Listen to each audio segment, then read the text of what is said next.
नमस्कार। आज हम बात कर रहे हैं ग्लाइकोजन स्टोरेज डिजीजेस यानी जीएसडीज पर। ये बीमारियां शरीर में जैसे एनर्जी स्टोर होती है उससे जुड़ी हैं। हाँ, बिल्कुल। हमारे पास जो जानकारी है उसमें बताया गया है कि शरीर न ग्लाइकोजन, जो शुगर का एक स्टोर्ड फॉर्म है, उसे ठीक से इस्तेमाल नहीं कर पाता या तोड़ नहीं पाता। सही। और फिर वो कोशिकाओं में, सेल्स में जमा होने लगता है। तो आइए इसे थोड़ा और समझते हैं। बिल्कुल। ये एक्चुअली जेनेटिक बीमारियां हैं और कम से कम कोई 15 तरह की जीएसडीज पता चली हैं। 15? अच्छा। हाँ, पर आज हम फोकस करेंगे 5 मुख्य प्रकारों पर। और एक जरूरी बात यह है कि टाइप 1 से 4 जो है वो ऑटोसोमल रिसेसिव है। Autosomal recessive? हाँ। मतलब माता पिता दोनों से एक डिफेक्टिव जीन मिलने पर ही बीमारी होती है? हाँ, बिल्कुल सही। दोनों पेरेंट्स कैरियर होने चाहिए। ठीक है, तो सबसे पहले टाइप 1 लेते हैं, वॉन गर्गे डिजीज।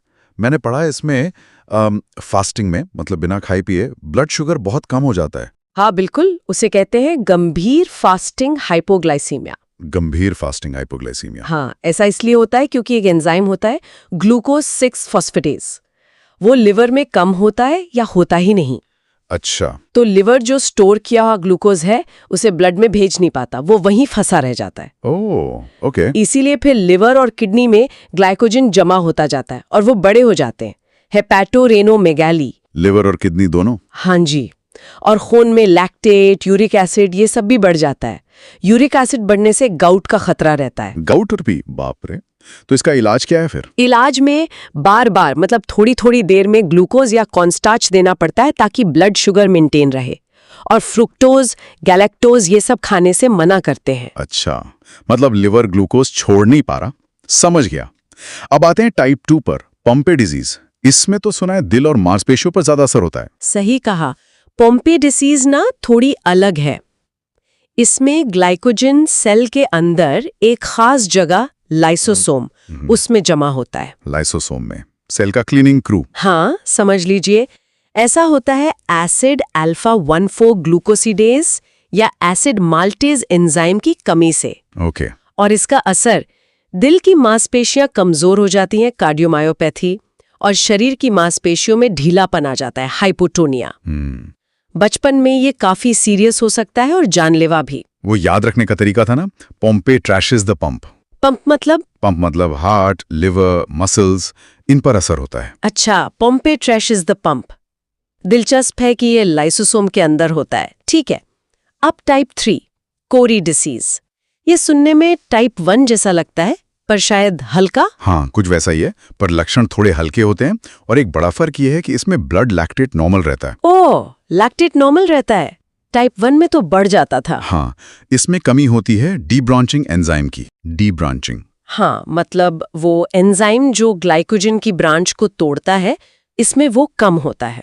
लेकिन एक अच्छी बात यह है कि ग्लूकोनियोजेनेसिस, मतलब शरीर का दूसरे तरीकों से ग्लूकोज बनाने का प्रोसेस, वो इसमें नॉर्मल काम करता है। अच्छा, जो टाइप 1 में नहीं कर रहा था। बिल्कुल। पर हाँ, कार्डियोमायोपैथी, मतलब दिल की मांसपेशियों पर असर, इसमें भी हो सकता है।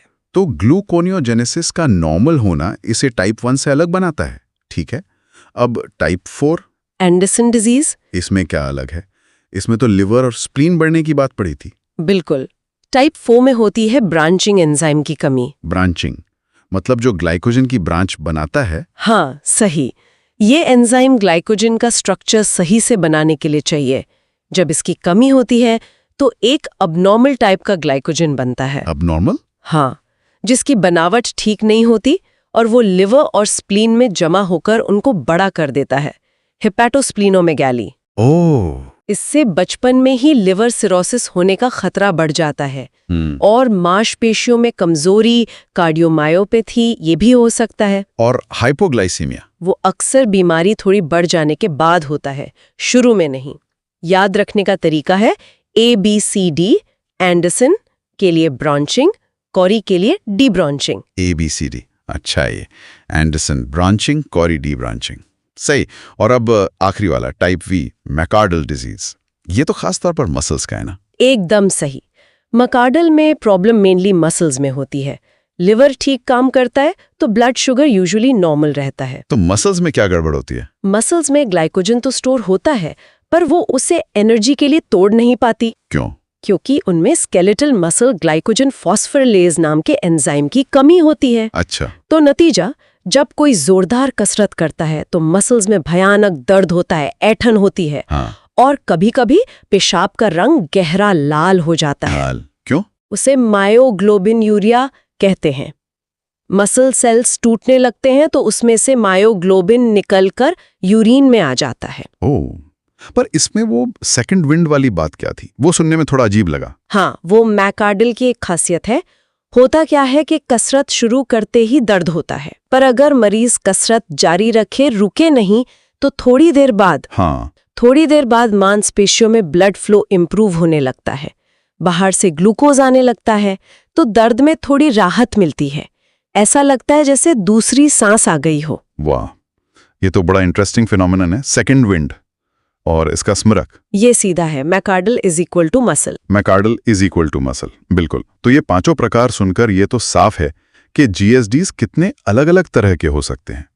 प्रॉब्लम एक ही है, ग्लाइकोजन मेटाबॉलिज्म में गड़बड़ी। हाँ, पर कौन सा एंजाइम गड़बड़ है और कहाँ असर हो रहा है, उसे लक्षण बिल्कुल बदल जाते हैं। किसी में लिवर, किडनी, किसी में हार्ट मसल्स। बिल्कुल, किसी में सिर्फ मसल्स।